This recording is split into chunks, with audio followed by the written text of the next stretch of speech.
Friends, welcome back. In this video, we're going to be looking at more probability, but instead of the probability of one event, like we looked at in the last section, we're going to be looking at a compound event.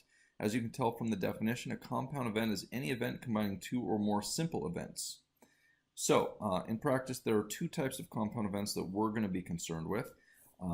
And so you might be thinking about two things occurring, two simple events, A and B. A compound event might be the probability that either A or B occurs. Or it might be the probability that both A and B occur. These are two different types of compound events. In this video, we're just going to be looking at the probability of either event A or event B occurring. The thing we're going to be presenting here is the addition rule, and it's called the addition rule because in order to find the probability of A or B, you basically just add up the probability of A to the probability of B.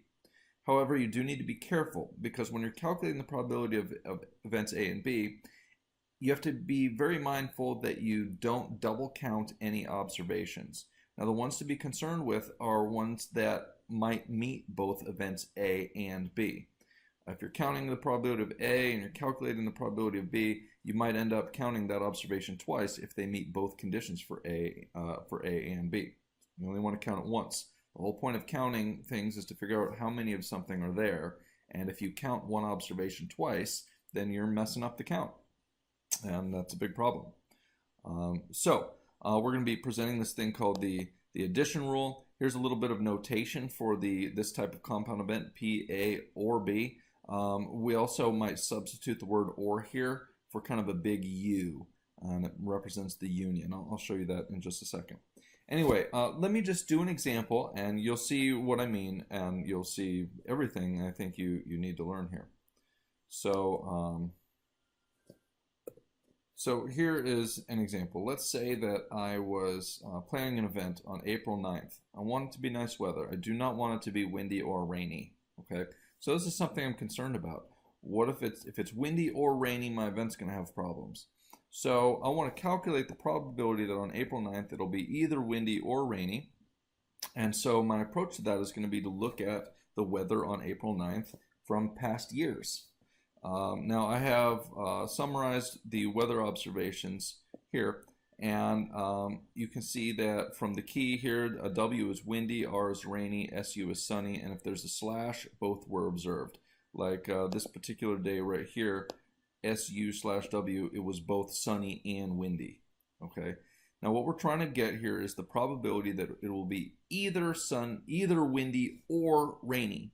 So the addition rule says, well, you just add up the probability that it's windy to the probability that it's rainy.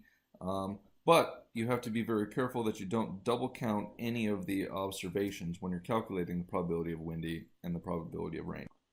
So to see how all this works, I'm going to copy these data observations here into Microsoft Paint, and start counting basically. Okay, so here's my Microsoft Paint. I will plop it in there. Okay, so here are my weather observations. What I want to know, here's a little bit of notation, right?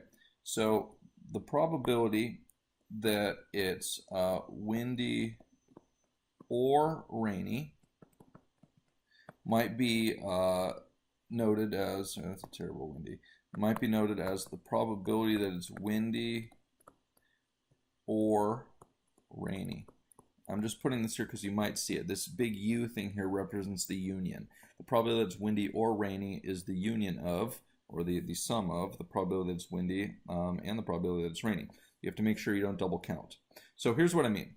Let's find the probability that it's windy. Okay, we're going to be using our relative frequency approach. We know that there are 30 days listed here because there's April 9th from 30 years. So we want to calculate the probability that it's windy, and it's going to be something out of 30. So let's count the windy days. 1, 2, 3, 4, 5, 6, 7, 8, 9, 10, 11, 12. I've got 12 out of 30 days it's windy. So probability that it's windy, 12 out of 30. All right, so what about the probability that it's rainy? Let's we know that we have 30 days listed here. So let's see how many of them were rainy. This one was rainy. That one's rainy, so we're up to 2, 3, 4, 5, 6, 7, 8. Okay, so we have 8 out of 30 days it was rainy. So if we're looking for the probability that it's windy or rainy, it would be very simple or very tempting to just add up these probabilities. However, if you added up these probabilities, you would get, well, the probability that it's windy or rainy, probability that it's windy or rainy equals 20 out of 30. However, this is not correct. So why isn't it correct? Well, first of all, let's verify that it's not correct. Let's go through, again, these 30 days and find how many were windy or rainy. Okay, well, here's 1, 2, 3, 4, 5, 6, 7, 8, 9, 10, 11, 12, 13, 14, 15, 16, 17, 18, 19. There were only actually 19 days that it was windy or rainy. So this is not correct. Well, what happened here? Why can't you just add these up?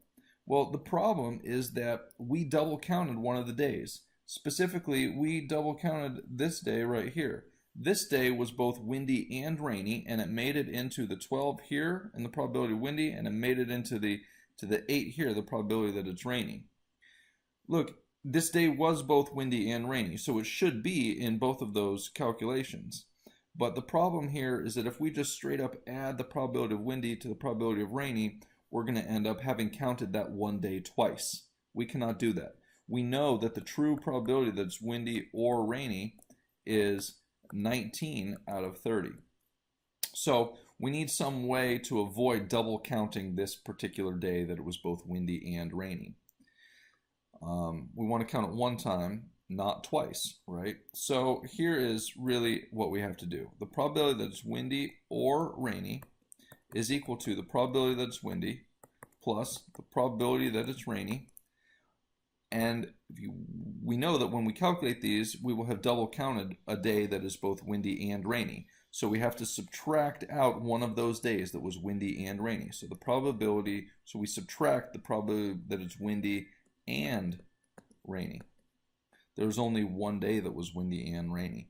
Okay, and so what we would get here then is 12 out of 30 for the probability that's windy, plus the probability that's rainy, 8 out of 30, minus the probability that's windy and rainy. There's only one day out of 30 that met that, and so we have 19 out of 30 is the probability that it would be windy or rainy. Okay, so the key thing here is we add up the probability of event A and event B, but we subtract out the instance in which they both occur so that we avoid that double counting problem. So, coming back to our PowerPoint presentation here, you can see why the probability of A or B, the formal addition rule is as follows, right? To find the probability of A or B, you just add the probability of A to the probability of B, but you subtract out the instance where they both occur to avoid double counting those instances. Now, there are some situations when where A and B cannot both occur at the same time. And if you have a situation where P, A, and B is impossible, then this gets a lot easier. If A and B cannot both occur, then P, A, and B is 0, right? So this term goes away. So if you have a situation where A and B cannot both occur, this gets a lot easier. That situation is called disjoint or mutually exclusive when the events A and B cannot both occur at the same time, right? So, for example, if event A is picking someone who's male and event B is picking someone who's female, those two events are disjoint because you can't pick someone who is both male and female, all right? So what's not disjoint? Well, if event A is picking someone who's randomly selecting someone in a stats class and event B is randomly selecting someone who's female, they're not disjoint because you could have a female person in a stats class. It's possible. Actually, it's probable. So when you're looking for the probability of either of two events occur, you're trying to add up the probabilities, but you want to make sure that you do not double count. That is a huge issue. All right, so just to reflect on complements, as we talked about in the last section, if you listen, either the event occurs or it doesn't occur. It doesn't matter what that event is, that's just the way it is. It happens or it doesn't happen. And so if your compound event is either it happens or it doesn't happen, since there's a 100% chance that one of those outcomes takes place, it is true that the probability of A plus the probability of the complement of A is 1. So here's some notation that specifies that. Essentially, we just have P of A plus probability of the complement of A equals 1. Here is an example, right? If you were trying to find someone who sleepwalked, well, about 29.2% of people have sleepwalked. So the probability a randomly selected person as a sleepwalker is 0.292. Well, what if you wanted to select someone who wasn't a sleepwalker then? Well, look, you have either sleepwalked or you haven't. That's it. Those are the only two choices. So if the probability that someone has sleepwalked is 0.292, then the probability they haven't sleepwalked is 0.708. Okay, something like that. So you can just use the complement a lot of times to find some interesting information. So I hope this video was helpful and clear, and I will see you in the worksheet video.